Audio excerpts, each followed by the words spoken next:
അസാധ്യമായില്ലെൻ്റെ മുന്നിലിനി ജയം എനിക്കുണ്ട്. ഒന്നും അസാധ്യമായില്ലെൻ്റെ മുന്നിലിനി ജയം എനിക്കുണ്ട്.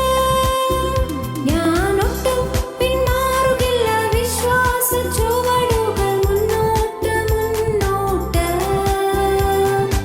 ആരെല്ലാം എതിർത്താലും എന്തെല്ലാം ഭവിച്ചാലും പിന്മാറുകില്ല ഇനി ഞാൻ. അധികാരത്തോടെ ഇനി കൽപ്പിക്കും ഞാൻ, പ്രതികൂലങ്ങൾ മാറിപ്പോകും. ഒന്നും അസാധ്യമായില്ലെൻ്റെ മുന്നിലിനി ജയം എനിക്കുണ്ട്.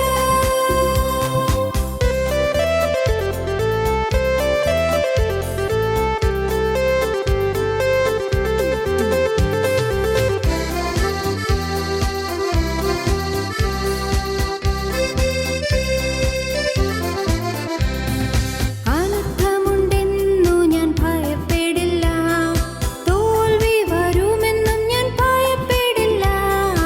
അനർത്ഥമുണ്ടെന്നു ഞാൻ ഭയപ്പെടില്ല, തോൽവി വരുമെന്നും ഞാൻ ഭയപ്പെടില്ല.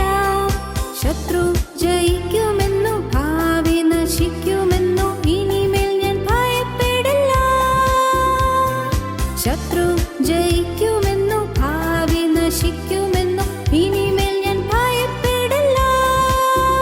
ഞാനൊട്ടും പിന്മാറുകില്ല, വിശ്വാസ ചുവടുകൾ മുന്നോട്ട് മുന്നോട്ട്. ആരെല്ലാം എതിർത്താലും എന്തെല്ലാം ഭവിച്ചാലും പിന്മാറുകില്ല ഇനി ഞാൻ.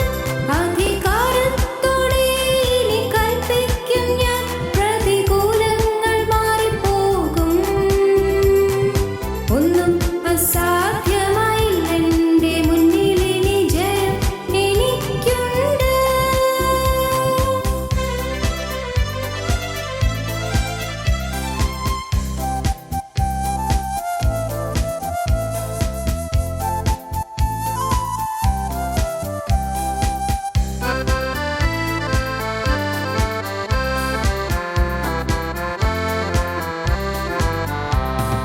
രോഗത്തിനോ ഇനി ശാപത്തിനോ പാപത്തിനോ ഞാൻ അധീനയല്ല.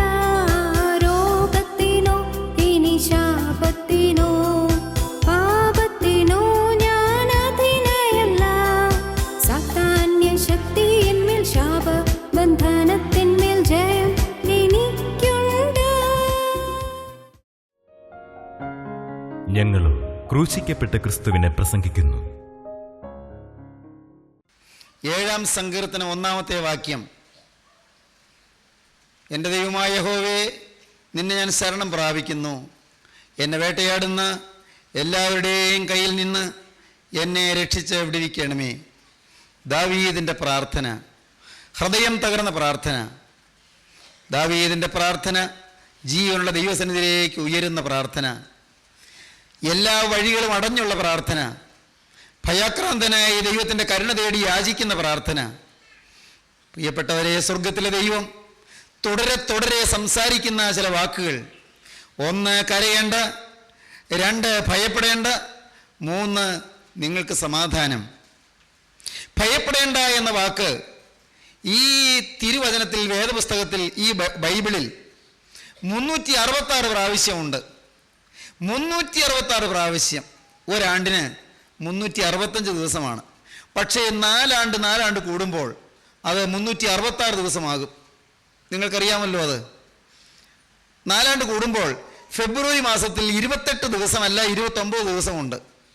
ഒരു ദിവസം പോലും വിട്ടുപോകാതെ ജീവനുള്ള ദൈവം കൽപ്പിക്കുന്നത് ഭയപ്പെടേണ്ട എന്നാണ്. ആശങ്കകൾ മാറ്റിക്കൊള്ളുക എന്നാണ്. വേണ്ട, ഉത്കണ്ഠകൾ വേണ്ട, ആശങ്കകൾ വേണ്ട, ആങ്സൈറ്റീസ് വേണ്ട, ടെൻഷൻ വേണ്ട, ഡിപ്രഷൻ വേണ്ട, നിരാശ വേണ്ട, ഭയപ്പെടേണ്ട. പ്രിയപ്പെട്ടവരെ, ഇന്ന് ഭയപ്പാടില്ലല്ലേ ലോകം? ഇന്ന് വലിയ പേടിയിലല്ലേ ലോകം? 1945 ആദ്യത്തെ ആറ്റം ബോംബ് പരീക്ഷണം, ആറ്റം ബോംബ് കണ്ടുപിടിച്ച ശാസ്ത്രജ്ഞന്മാർ അങ്ങ് ദൂരെ ദൂരെ വിമാനത്തിൽ ഇരുന്നു കൊണ്ട് നിരീക്ഷിക്കുകയായിരുന്നു. ഭീകരമായ പൊട്ടിത്തെറിയുടെ അത്യന്തം ഭയാനകമായ ദൂഷ്യഫലങ്ങൾ കണ്ടുകൊണ്ട് ആ ശാസ്ത്രജ്ഞന്മാർ വിമാനത്തിലിരുന്ന് പൊട്ടിക്കരഞ്ഞു. ഈ അണുബോംബ് കണ്ടുപിടിച്ച ശാസ്ത്രജ്ഞന്മാർ പൊട്ടിക്കരഞ്ഞു. കണ്ടുപിടിച്ച ഏറ്റവും പ്രമുഖനായ ശാസ്ത്രജ്ഞൻ ഇങ്ങനെ നിലവിളിച്ചു, alas, we have created a hell. അയ്യോ, നാം ഒരു നരകമല്ലോ മെനഞ്ഞു വെച്ചത്. അയ്യോ, നാം ഒരു നരകമല്ലോ സൃഷ്ടിച്ചത്. Oh, we have created a hell. പ്രിയപ്പെട്ടവരെ, ഭയം ലോകത്തിന് ഭയം നൽകുന്നു. ലോകത്തിന് ഭയമാണ് നൽകിയത്. ആശങ്കാകുലമായൊരു ഭാവിയെ നൽകിയിരിക്കുന്നു ലോകത്തിന്. മിസസ് ഷെൽബി എന്ന് പറയുന്ന ഒരു അമേരിക്കൻ നോവലിസ്റ്റ് ഉണ്ട്. മിസസ് ഷെൽബി എഴുതിയ പ്രസിദ്ധമായ പുസ്തകമുണ്ട്. അതിൻ്റെ പേര് ഫ്രാങ്കൻസ്റ്റീൻ എന്നാണ്. ഫ്രാങ്കൻസ്റ്റീൻ എന്താണ് അതിലെ കഥയെന്നറിയാമോ? വളരെ അത്യന്താധുനികമായ ചില ആശയങ്ങളുടെ പൊരുളുകൾ വിശദീകരിച്ചുള്ളൊരു കഥയാണ്, ഒരു നോവലാണത്.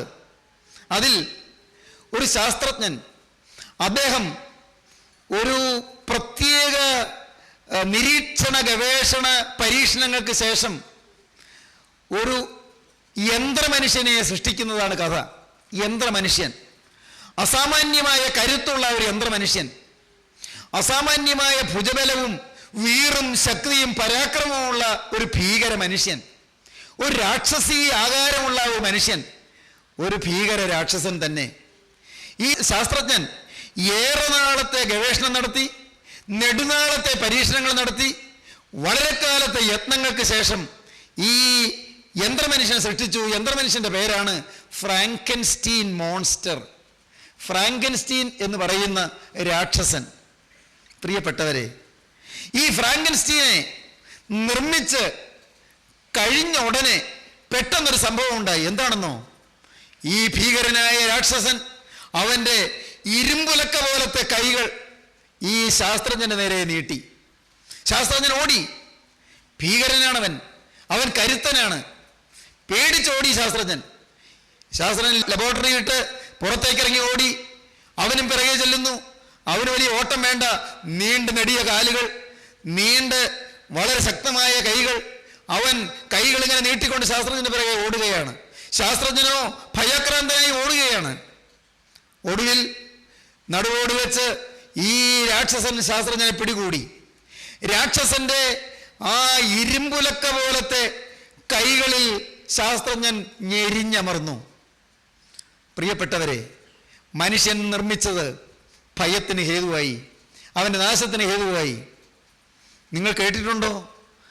മഹാനായ ഒരു മലയാള കവി ചങ്ങമ്പുഴ കൃഷ്ണപിള്ള അതിസുന്ദരമായ ഒരു കാവ്യം എഴുതിയിട്ടുണ്ട്. ആ കാവ്യം, പശ്ചിമം ശാസ്ത്രം നോക്കി പഠിച്ചു മനുഷ്യന്റെ രക്തത്തിൽ മനസ്തോഭം കൂടാതെ നീന്താൻ മാത്രം, തലച്ചോറിനാൽ ജോലി ചെയ്തതിന് ഫലം കൊണ്ട് തലച്ചോറിനെ തന്നെ ചെതറി ചിന്നാൻ മാത്രം. പശ്ചിമം ശാസ്ത്രം നോക്കി പഠിച്ചു മനുഷ്യന്റെ രക്തത്തിൽ മനസ്തോഭം കൂടാതെ നീന്താൻ മാത്രം, തലച്ചോറിനാൽ ജോലി ചെയ്തതിന് ഫലം കൊണ്ട് തലച്ചോറിനെ തന്നെ ചെതറി ചിന്നാൻ മാത്രം. ഭാരതീയ സംസ്കാരത്തിന് വിരുദ്ധമായ പാശ്ചാത്യ സംസ്കാരം ശാസ്ത്രത്തിന്റെ അവബോധം കൊണ്ടും ശാസ്ത്രീയ നേട്ടങ്ങൾ കൊണ്ട് കൈവരിച്ചത് എന്ത്? തലച്ചോറിനെ തന്നെ നശിപ്പിക്കാനുള്ള വിദ്യ. തലച്ചോറ് കൊണ്ട് മനുഷ്യൻ ശാസ്ത്രീയമായ പുതിയ കണ്ടുപിടുത്തങ്ങൾക്ക് അവൻ വഴി തുറന്നു. പക്ഷേ എന്തുണ്ടായി? മനുഷ്യനെ കൊല്ലാൻ കണ്ടുപിടിച്ചു. ഫ്രാങ്കൻസ്റ്റീൻ മോൺസ്റ്റർ, ഈ രാക്ഷസൻ അവൻ്റെ സൃഷ്ടാവായ ശാസ്ത്രജ്ഞനെ കൊന്നു. ഭയം.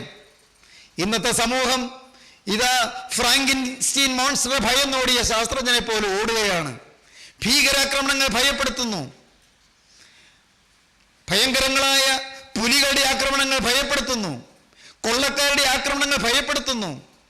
പ്രിയപ്പെട്ടവരെ, ഇതെല്ലാം അങ്ങ് ദൂരെ ദൂരെ നടക്കുന്നത് പോലെയാണ് നമുക്ക് തോന്നുന്നത്. മനുഷ്യരാശി ഇന്ന് ഭയപ്പാടിലാണ്.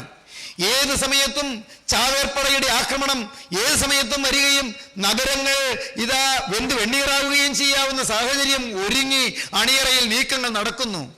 യുദ്ധത്തിന്റെ ഭീകരമായ കെടുതികൾ മനുഷ്യ സമൂഹത്തെ ഞെട്ടിപ്പിക്കുന്നു. യുദ്ധത്തെക്കുറിച്ചുള്ള ഓർമ്മകളും യുദ്ധത്തെക്കുറിച്ചുള്ള ആശങ്കകളും മനുഷ്യ മനസാക്ഷിയെ ഇതാ കിടിലം കൊള്ളിക്കുന്നു. പ്രിയപ്പെട്ടവരെ, പറയട്ടെ, ആ സമയത്താണ് ഉടയവൻ എഴുന്നേറ്റെന്ന് പറയുന്നത് ഭയപ്പെടേണ്ട എന്ന്. ഭയപ്പെടണ്ട, ഭയപ്പെടണ്ട എന്ന് പറയുന്ന ദൈവം. മകനെ, നിനക്ക് ഭയമില്ലേ? നിന്റെ കടത്തിയോർത്തുള്ള ഭയമില്ലേ? നിന്റെ രോഗത്തിയോർത്തുള്ള ഭയമില്ലേ? ദൈവത്തിന് സ്തോത്രം. പ്രിയപ്പെട്ടവരെ, ചില യുവാക്കൾ ഒരിക്കലല്ല പല പ്രാവശ്യം പലരും വന്ന് സംസാരിച്ചപ്പോൾ യുവാക്കൾക്കുള്ളൊരു വലിയ ആശങ്ക എന്നോട് പറഞ്ഞു. എന്താണെന്നോ? ഞാൻ അത്ഭുതപ്പെട്ടു പോയി. എനിക്ക് ഇന്ന രോഗമുണ്ടോ? ഒരു പേടി. എനിക്ക് ഇന്ന രോഗമാണോ? ഇപ്പോൾ ഈ ചില ലക്ഷണങ്ങളൊക്കെ വായിച്ചിട്ടുണ്ട്, പത്രമാസികകൾ വായിച്ചിട്ടുണ്ട്, പുസ്തകങ്ങൾ വായിച്ചിട്ടുണ്ട്. ആ ലഭിച്ച അറിവിൻ്റെ വെളിച്ചത്തിൽ എനിക്ക് ഇന്ന രോഗമാണോ? എനിക്ക് ക്യാൻസർ ഉണ്ടായിരിക്കുമോ? എനിക്ക് എയ്ഡ്സ് ഉണ്ടായിരിക്കുമോ?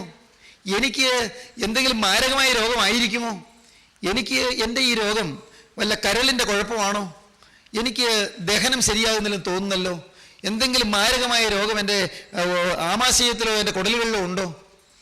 എനിക്ക് ചിലപ്പോൾ ഒരു ഓർമ്മ കിട്ടുന്നില്ല, എൻ്റെ നേർസിന് തകരാറാണോ? എനിക്ക് ചിലപ്പോൾ ഒരു തലചുറ്റലുണ്ട്, അത് ഏതെങ്കിലും മാരകമായ രോഗമാണോ? ദൈവമക്കളെ, ഓരോ തരത്തിൽ മനുഷ്യൻ വെറുതെ ആശങ്കാകുലനായി കഴിയുകയാണ്. ചിലത് യഥാർത്ഥമായിരിക്കാം, ചിലത് വെറും ആശങ്കയായിരിക്കില്ല.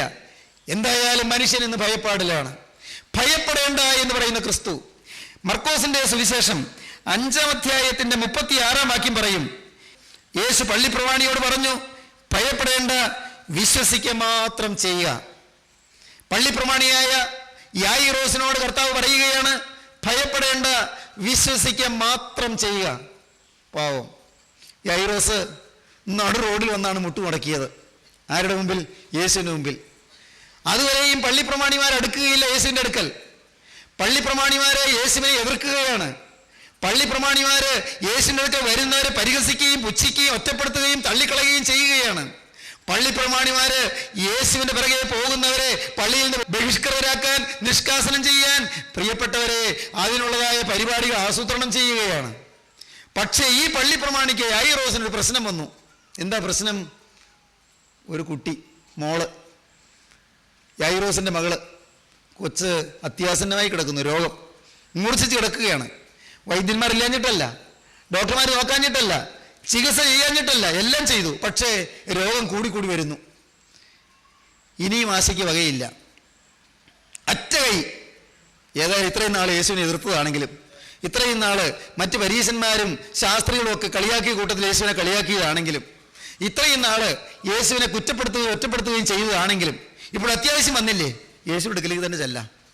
അവിടെ അഭിമാന നോട്ടമില്ല, അവിടെ പദവി നോട്ടമില്ല, പ്രിയപ്പെട്ടവരെ, അവിടെ ആഭിജാത്യ നോട്ടമില്ല, അവിടെ കുലീനത്വം നോട്ടമില്ല. ആവശ്യം വന്നിരിക്കുന്നു. ചെന്നു, യേശുവിൻ്റെ പാദപീഠത്തിൽ ചെന്നു. അപ്പോഴാണ് യേശു ആ പട്ടണത്തിൻ്റെ തെരുവിലൂടെ ഇങ്ങനെ നടന്നു വരുന്നത്. അന്വേഷിച്ച് യേശുവിനെ കണ്ടു. ബഹുപുരുഷാരം.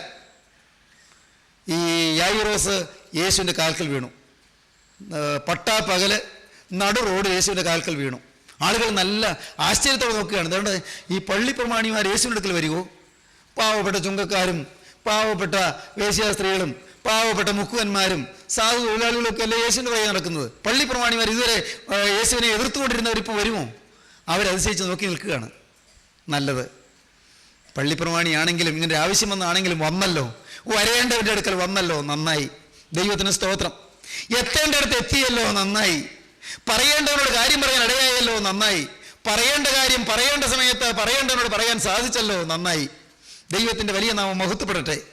ഈ പള്ളിപ്രമാണി വന്ന യേശുവിന് മുമ്പിൽ മുട്ടുകുത്തി. എന്താ പറഞ്ഞത്? അത് കുറച്ച് മുൻപ് നമുക്ക് വായിക്കാം. 5-ാം അധ്യായം മർക്കോസ് 5:22 കാണാം. പള്ളിപ്രമാണികളിൽ യായിറോസ് എന്ന പേരുള്ള ഒരുത്തൻ വന്നു, അവനെ കണ്ട് കാൽക്കൽ വീണു. എൻ്റെ കുഞ്ഞുമകൾ അത്യാസനത്തിലിരിക്കുന്നു, അവൾ രക്ഷപ്പെട്ട് ജീവിക്കേണ്ടതിന് നീ വന്ന് അവളുടെ മേൽ കൈവയ്ക്കണമേ എന്ന് വളരെ അപേക്ഷിച്ചു. നോക്കൂ, അഭയാചന ചെയ്യുകയാണ്. എൻ്റെ മോള് കൊച്ചുകുട്ടിയാണ്, അവൾ അത്യാസന്നമായി കിടക്കുകയാണ്, ചികിത്സയൊന്നും ഫലിക്കുന്നില്ല. യേശുവേ, നീ ഒന്ന് കൈ വച്ചാൽ സൗഖ്യം വരുമെന്ന് എനിക്കറിയാം, കാര്യം എനിക്കറിയാം. നീ ഒന്ന് വരണം, അവളുടെ മേൽ കൈവയ്ക്കണം. നീ അവളുടെ മേലൊന്ന് കൈവച്ചാൽ എൻ്റെ കുഞ്ഞ് എഴുന്നേൽക്കും, എനിക്ക് നല്ല ഉറപ്പാണ്. ദൈവത്തിന് സ്തോത്രം. യേശു വേഗം അവൻ്റെ പിറകെ നടക്കുകയാണ്. അപ്പോഴല്ലേ ഒരു പുതിയ കാര്യം വന്നത്. യേശു ഇങ്ങനെ നടന്നു പോകുമ്പോഴുണ്ട് ഒരു സ്ത്രീ വന്ന് യേശുവിൻ്റെ വസ്ത്രത്തിന് തൊങ്ങലിൽ തൊട്ടു. യായിറോസിന് ഒരല്പം ഈർഷ്യയുണ്ടായി. അതൊക്കെ എൻ്റെ ഭാവനയാണേ. കണ്ടോ, അത്യാസന്നമായി കൊച്ചു കിടക്കുന്നു. യേശു ഒന്ന് വേഗം നടന്നു വരുന്നതിന് പകരം ഈ സ്ത്രീയോടൊപ്പം മിണ്ടാൻ നിൽക്കുകയാണോ വേണ്ടത്? ഈ സ്ത്രീക്ക് എൻ്റെ അവസരത്തിലാണെങ്കിൽ വരാമല്ലോ. എൻ്റെ കൊച്ചു അത്യാസന്നായി കിടക്കുന്നു. ഈ സ്ത്രീ 12 കൊല്ലം രക്തവാർച്ചയുള്ള സ്ത്രീയാണ്. 12 കൊല്ലത്തെ നെടുനാളത്തെ ബ്ലീഡിങ്. പാവം, ഒരു ചികിത്സയും ഫലിക്കുന്നില്ല. പല വൈദ്യന്മാരാലും ഏറിയോന്ന് ചെയ്തിട്ട് ഒട്ടും ഭേദം വരാതെ വളരെ പരവശിയായിരുന്ന ഒരു സ്ത്രീ. അതാണ് വേദപുസ്തകം പറയുന്നത്. എന്താണ് പറയുന്നത്?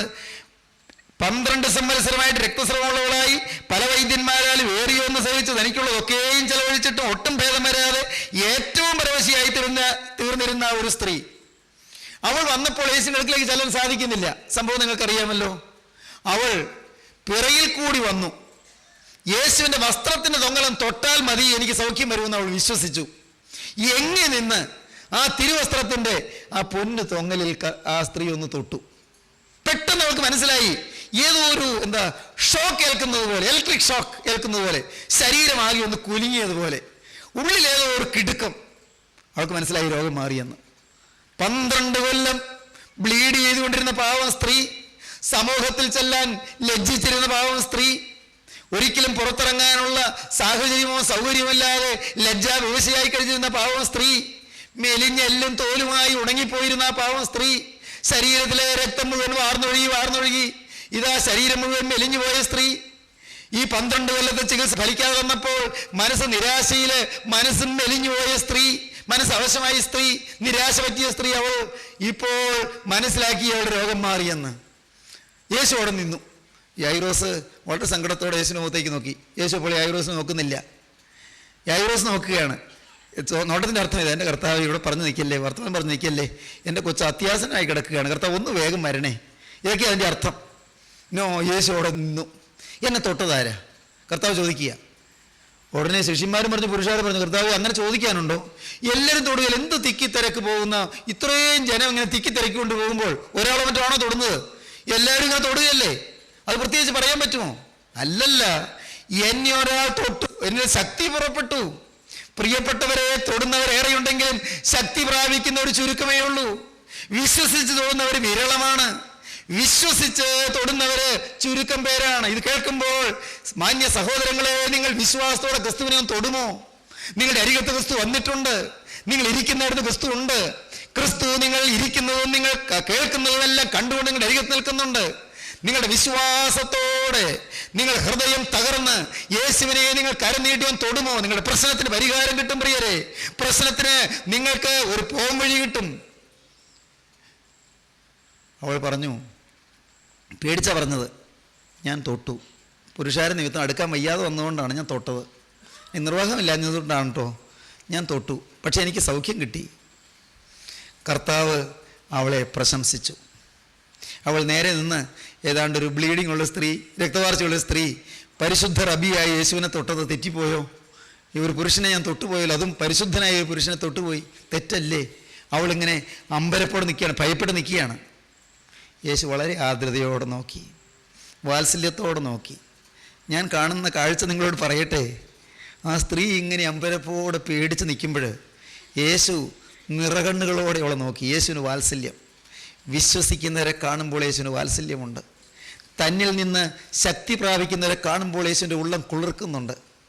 ശക്തി പ്രാപിക്കാനാണ് യേശു ശക്തി സംഭരിച്ചിരിക്കുന്നത്. സ്വർഗീയ നിത്യ രാജാധിരാജൻ്റെ ശക്തിയുടെ പൊരുൾ എന്താണ്? ശക്തി ആഗ്രഹിക്കുന്നവർക്ക് ശക്തി പകരുക എന്നുള്ളതാണ്. പ്രിയപ്പെട്ടവരെ, നിങ്ങൾക്ക് വേണമോ ഈ ശക്തി? യേശുവിനെ തൊടാൻ പാകത്തിന് അടുത്ത് കിട്ടിയിരിക്കുകയാണ്. വചനം നിങ്ങൾക്ക് സമീപസ്ഥമായി നിങ്ങളുടെ വായിൽ, നിങ്ങളുടെ ഹൃദയത്തിൽ ഇരിക്കുന്നു. വചനം നിങ്ങളുടെ സമീപസ്ഥമാണ്. വചനം തേടി നിങ്ങൾ ആകാശത്തിനക്കരെ പോകണ്ട, നിങ്ങൾ 7 കടലപ്പുറം പോകണ്ട. നിങ്ങളുടെ അരികത്ത് വചനം നിങ്ങളെ തേടി വന്നിരിക്കുകയാണ്. വചനമായ ക്രിസ്തു നിങ്ങളുടെ സമീപത്ത് വന്നിരിക്കുകയാണ്. വചനമായ ആത്മാവിനെ ഇപ്പോൾ നിങ്ങൾ കൈക്കൊള്ളുമെങ്കിൽ യേശുവിനെ നിങ്ങൾക്ക് വിശ്വാസത്തോടെ തൊടാം, നിങ്ങൾക്ക് സൗഖ്യം പ്രാപിക്കാം. യേശു ആർദ്രതയോട് പറഞ്ഞു, മകളെ. വേദപുസ്തക ചരിത്രത്തിൽ ഒരേ ഒരു സ്ത്രീയെ മാത്രമേ യേശു മകളെ എന്ന് വിളിച്ചുള്ളൂ. സ്വന്തം അമ്മയെ സ്ത്രീയെ എന്നാണ് വിളിച്ചത്. അറിയാമോ?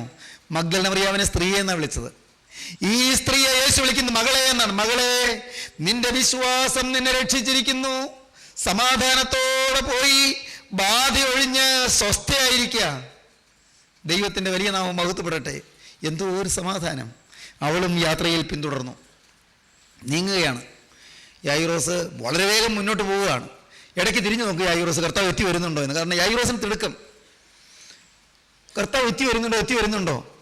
മോൾ അത്യാസനായി കിടക്കുന്നു. യേശു വന്നത് കൈവച്ചാൽ മതി, സൗഖ്യമാകും, ഉറപ്പാണ്. പക്ഷെ മരിച്ചു പോയാലോ, എന്ത് ചെയ്യും? പാവം. യായിറോസ് ഇങ്ങനെ ധൃതഗതിയിൽ നടക്കുന്നു, ഇടയ്ക്ക് തിരിഞ്ഞു നോക്കുന്നു, ഇടയ്ക്ക് നിൽക്കും യേശു വരാൻ, പിന്നെയും വേഗം നടക്കും. അങ്ങനെ പോവുകയാണ്. യേശുവും വേഗം നടക്കുകയാണ്. അപ്പോഴാണ് വീട്ടിൽ നിന്നൊരാൾ ഓടി വരുന്നത്. യായിറോസ് ബദ്ധപ്പാടോട് ചോദിച്ചു, എന്നാ വിശേഷം? ആള് പറഞ്ഞു, വെറുതെ ഇനി ഗുരുവിനെ അസഹ്യപ്പെടുത്തണ്ട, ഗുരുവിനെ കൂട്ടിക്കൊണ്ട് വരണ്ട, ബാല കഴിഞ്ഞുപോയി, ബാല മരിച്ചുപോയി. നമുക്ക് വായിക്കാം. ഇങ്ങനെയാണെന്ന് വായിക്കുന്നത്: നിന്റെ മകൾ മരിച്ചുപോയി, ഗുരുവിനെ ഇനി അസഹ്യപ്പെടുത്തുന്നത് എന്തിനാ എന്ന് പറഞ്ഞു. പള്ളിപ്രമാണിയുടെ വീട്ടിൽ നിന്നൊരാൾ വന്നു, ഇനി ഗുരുവിനെ അസഹ്യപ്പെടുത്തേണ്ട എന്ന് പറഞ്ഞു. യോ പാവം, യായിറോസ് വീഴാതിരിക്കാൻ ആരോ കൈ താങ്ങി, യായിറോസിനെ താങ്ങി പിടിച്ചു, ബോധം കെട്ട് വീഴാതിരിക്കാൻ. പാവം. പ്രിയപ്പെട്ടവരെ, യേശു അടുക്കിലേക്ക് ചെന്നു. യായിറോസിൻ്റെ നടപ്പെല്ലാം വേഗത പോയി, അവിടെ നിന്ന് നിലയിൽ നിൽക്കുകയാണ്. ദേഹം വിറയ്ക്കുന്നുണ്ടോ? ഇതാ നല്ലപോലെ വിയർക്കുന്നു. വീഴാൻ പോവുകയാണോ? ആരോ താങ്ങിയിട്ടുണ്ട്. യേശു അടുത്ത് ചെന്നു. ഇങ്ങനെ പറഞ്ഞു, ഭയപ്പെടണ്ട മകനെ, ഭയപ്പെടണ്ട. ഈ സമയം കഴിഞ്ഞു പോയി എന്നല്ലേ നിനക്ക് തോന്നുന്നത്? ഇനി ആശയ്ക്ക് വകയില്ലെന്നല്ലേ നിനക്ക് തോന്നുന്നത്? പ്രതീക്ഷ തകർന്നെന്നല്ലേ നിനക്ക് തോന്നുന്നത്? നിന്റെ പ്രാർത്ഥനയ്ക്ക് മറുപടി കിട്ടിയില്ലെന്നല്ലേ നിനക്ക് തോന്നുന്നത്? ഞാൻ വരാൻ വൈകിപ്പോയി എന്നല്ലേ നിനക്ക് തോന്നുന്നത്? ഞാൻ റോഡിൽ താമസിച്ചത് അബദ്ധമായി പോയി എന്നല്ലേ നിനക്ക് തോന്നുന്നത്? വേണ്ട, ഭയപ്പെടണ്ട, വിശ്വസിക്കുക മാത്രം ചെയ്യുക. എൻ്റെ ദൈവത്തിന് സ്തോത്രം. ഭയപ്പെടേണ്ട, വിശ്വസിക്കുക മാത്രം ചെയ്യുക. യേശുവും നടക്കുന്നു, ശിഷ്യന്മാരും നടക്കുന്നു. പ്രാഞ്ചി വെച്ച് ഇതാ യായിറോസും നടക്കുന്നു. വീട്ടിലെത്തി നാം ഇങ്ങനെയാണ് വായിക്കുന്നത്: പത്രോസും യാക്കോവിന് സഹോദരനായ യോഹന്നാനും അല്ലാതെ മറ്റാരും തന്നോട് ചെല്ലുവാൻ സമ്മതിച്ചില്ല. പള്ളി പ്രമാണികൾ വീട്ടിൽ വന്നാറെ ആരവാരത്തെയും വളരെ കരഞ്ഞു വിലപിക്കുന്നവരെയും കണ്ടു. അകത്ത് കടന്നു. നിങ്ങളുടെ ആരവാരവും കരച്ചിലും എന്തിന്? കുട്ടി മരിച്ചിട്ടില്ല, ഉറങ്ങുന്നത്രേ എന്നവരോട് പറഞ്ഞു. അവരോ അവനെ പരിഹസിച്ചു. കൊള്ളാം, യേശു ദൈവമാണെന്നൊക്കെ പറയണേ ഈ ആളുകളൊക്കെ പറയുന്നത് യേശു ദൈവപുത്രനാണ്, ഈ യഹൂദ റബ്ബി സാധാരണപ്പെട്ട ഒരാളല്ല, സാക്ഷാൽ ദൈവം തന്നെയാണെന്നൊക്കെ പറയുന്നു. പക്ഷേ ഒരു മരിച്ച കുട്ടി മരിച്ചു എന്ന് പോലും അറിയാൻ വയ്യ. അത്രയേ ഉള്ളൂ ഈ വലിയ പ്രവാചകന്മാരുടെയൊക്കെ കഴിവ്. മരിച്ചു പോയ കൊച്ചവിടെ കിടക്കുന്നു, അന്നേരം പറയുന്നത് കുട്ടി മരിച്ചിട്ടില്ല, ഉറങ്ങുന്നത്രേ. ഉറങ്ങുകയാണോ മരിച്ചാണോ ഞങ്ങൾക്കറിയാൻ പാടില്ലേ? യഹൂദന്മാർക്ക് പുച്ഛം. യഹൂദന്മാർ പരിഹസിച്ചു. അതാണ് വായിക്കുന്നത്. കുട്ടി മരിച്ചിട്ടില്ല, ഉറങ്ങുന്നത്രേ എന്നവരോട് പറഞ്ഞു. അവരോ അവനെ പരിഹസിച്ചു. പക്ഷെ പരിഹസിക്കുന്നവരുടെ കാര്യമൊന്നും യേശു നോക്കിയില്ല. ദൈവ പൈതലേ, നിന്നെ ആരെങ്കിലും പരിഹസിച്ചാൽ അത് നീ നോക്കണ്ട. നിനക്ക് ചെയ്യാനുള്ളതെല്ലാം വേഗം ചെയ്തോളൂ. ഉള്ള ആയുസ് ചെയ്തു തികച്ചോളൂ. ഉള്ള ആയുസ് കർത്താവിന് വേണ്ടി ചെയ്യാവുന്നതെല്ലാം ചെയ്തു തികച്ചോളൂ. പ്രതിഫലങ്ങൾ തരുന്നവൻ അവിടെ നിനക്ക് വേണ്ടി കാത്തു നിൽക്കുന്നുണ്ട്. ഹല്ലേലൂയ, ദൈവത്തിന് സ്തോത്രം. പ്രതിഫലങ്ങൾ തരുവാൻ നിത്യനായ ദൈവപുത്രൻ നീ നിന്ന സഹിച്ചും ആക്ഷേപം സഹിച്ചും പരിഹാസം സഹിച്ചും ഈ ഭൂമിയിൽ നിന്റെ ഓട്ടമോടി തികച്ച് കടന്നു ചെല്ലുമ്പോൾ നിന്നെ സ്വീകരിപ്പാൻ ഇരുകരവും നീട്ടി നിൽക്കുന്നുണ്ട്. സ്തേഫാനോസ് കല്ലേറ് കൊണ്ടുകൊണ്ടിരുന്നപ്പോൾ ഇതാ സ്വർഗം തുറന്നിരിക്കുന്ന സ്തേഫാനോസ് കണ്ടു. യേശുക്രിസ്തു പിതാവിന്റെ വലഭാഗത്ത് നിൽക്കുന്നത് കണ്ടു. കർത്താവ് കരം നീട്ടി നിൽക്കുന്നത് സ്തേഫാനോസ് കണ്ടു. തന്റെ പ്രിയപ്പെട്ടവരെ സ്വീകരിപ്പാൻ വലത്തുഭാഗത്ത് പിതാവിന്റെ വലത്തുഭാഗത്ത് ഇരുന്ന ദൈവപുത്രൻ എഴുന്നേറ്റ് നിൽക്കുന്നത് സ്തേഫാനോസ് കണ്ടു. ആ കാഴ്ച സ്തേഫാനോസിന് ലഭിച്ച ഉടനെ സ്തേഫാനോസ് ആത്മവിവശതയിലായി. കർത്താവേ, ഇവർക്ക് ഈ പാപം നിർത്തരുതേ എന്ന് ഇതാ സ്നേഹത്തിന്റെ പ്രാർത്ഥന പ്രാർത്ഥിച്ചു. ക്രൂസിൽ കിടന്ന് പ്രാർത്ഥിച്ച യേശുവിന്റെ പ്രാർത്ഥന പോലെ യേശുവിന്റെ വിശുദ്ധനും പ്രാർത്ഥിക്കുകയാണ്.